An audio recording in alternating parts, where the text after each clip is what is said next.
¿Nos hemos puesto a pensar alguna vez en lo común que es un sangrado de nariz? Es de hecho una de las emergencias médicas más frecuentes que existen. Hoy vamos a analizar a fondo qué es la epistaxis, por qué pasa y sobre todo cómo se maneja desde un punto de vista clínico y anatómico. Y para arrancar, empecemos con esta pregunta.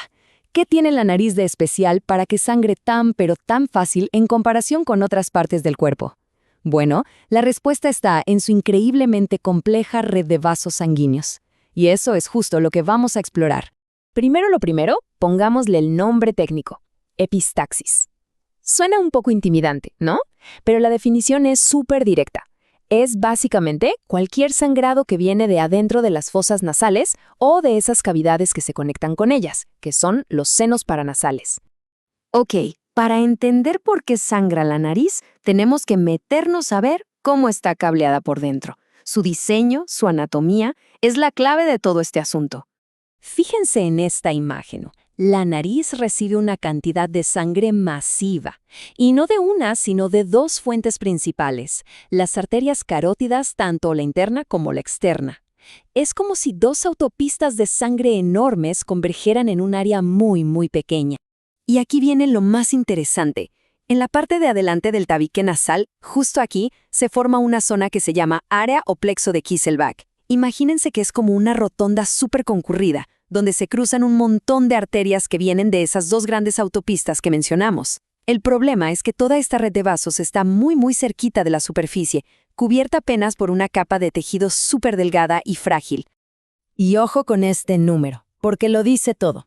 El 80% de todos los sangrados nasales se originan precisamente en esa pequeña y delicada área de Kieselbach. Es, sin duda, el punto caliente, la zona cero de la epistaxis. Bien, ya sabemos dónde suele ocurrir.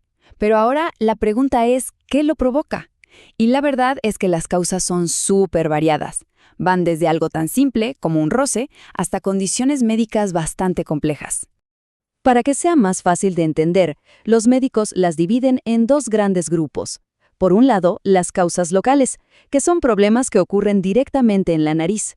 Y por otro, las causas generales o sistémicas, que ya son enfermedades que afectan a todo el cuerpo, pero que de alguna manera se manifiestan en la nariz. Las causas locales son, por lejos, las más comunes. Estamos hablando de traumatismos, como el típico golpe o, algo muy frecuente en niños, hurgarse la nariz. También las inflamaciones por alergias o un resfriado, que un objeto extraño se quede atascado, o incluso el calor, que hace que los vasos se dilaten. Ahora, cuando pasamos a las causas generales, el panorama se pone un poco más serio.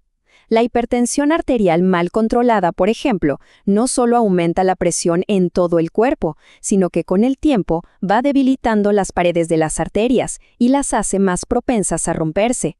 También tenemos los trastornos de coagulación, como la hemofilia, o el uso de ciertos medicamentos como la aspirina o los anticoagulantes.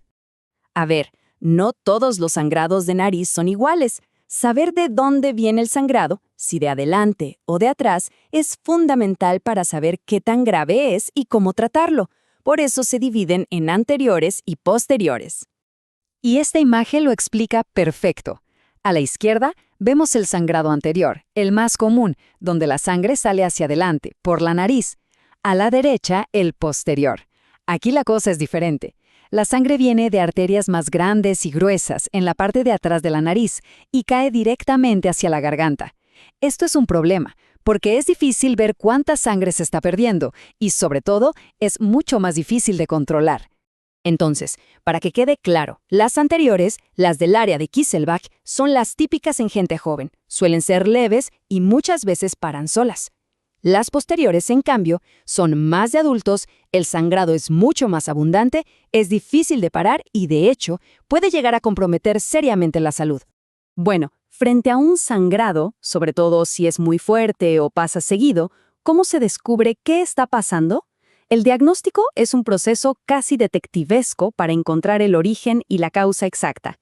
El proceso tiene tres pilares. Primero, la charla con el médico, el interrogatorio. ¿Cuándo empezó? ¿Se toma algún medicamento? ¿Hay antecedentes familiares? Segundo, el examen físico, que casi siempre incluye mirar dentro de la nariz con un aparatito llamado rinoscopio. Y tercero, Si la cosa no está clara, se piden estudios extra, como análisis de sangre o incluso tomografías. Y llegamos a la acción. ¿Cómo se detiene un sangrado de nariz? Bueno, las opciones van desde cosas muy simples que se pueden hacer en casa hasta procedimientos médicos bastante más complejos. Esta tabla nos da un resumen excelente. Para los sangrados de adelante, los anteriores, muchas veces con una cauterización, que es básicamente quemar el vasito que sangra para sellarlo, o con un taponamiento anterior, es suficiente.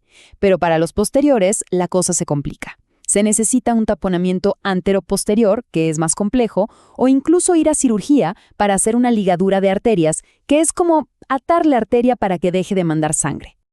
El taponamiento anteroposterior es el procedimiento de elección para las hemorragias posteriores graves. Se usa una sonda especial con un globito inflable, como la sonda Foley. Como vemos acá, el proceso tiene 5 pasos clave. El balón se infla allá atrás, donde la nariz se une con la garganta, y al jalarlo un poquito, bloquea la salida posterior de la fosa nasal. Vamos a verlo paso a paso. Aquí vemos el primer paso, que es crucial. La sonda se pasa con mucho cuidado por la nariz hasta que la punta aparece por detrás del paladar, en esa zona que conecta con la garganta. Justo ahí, se infla el balón. Esto crea como un ancla, un tapón firme que bloquea de manera efectiva la salida de sangre hacia atrás. Una vez que el balón de atrás está anclado, se hace el taponamiento anterior. O sea, se rellena toda la fosa nasal con una gasa especial, usualmente con vaselina para que no se pegue. Con esto se crea una cavidad totalmente sellada y a presión. Este sándwich de presión entre el balón de atrás y la gasa de adelante, lo que finalmente comprime el vaso y detiene la hemorragia. Está claro que estos procedimientos pueden salvar vidas, pero como todo en medicina, no están libres de riesgos, así que es importante conocer las posibles complicaciones antes de terminar nuestro análisis. Claro, tener un taponamiento puesto por varios días puede traer consecuencias. Puede provocar infecciones como sinusitis u otitis, puede causar dolor o incluso dificultar la respiración.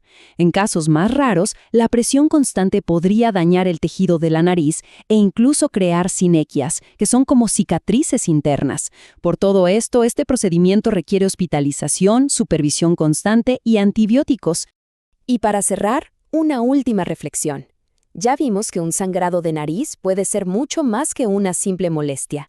A veces, es la primera señal de alerta de algo más grande que está pasando en el cuerpo. Y eso nos lleva a la pregunta final. Más allá de la presión alta, ¿qué otras enfermedades importantes podrían estar, literalmente, avisando a través de la nariz?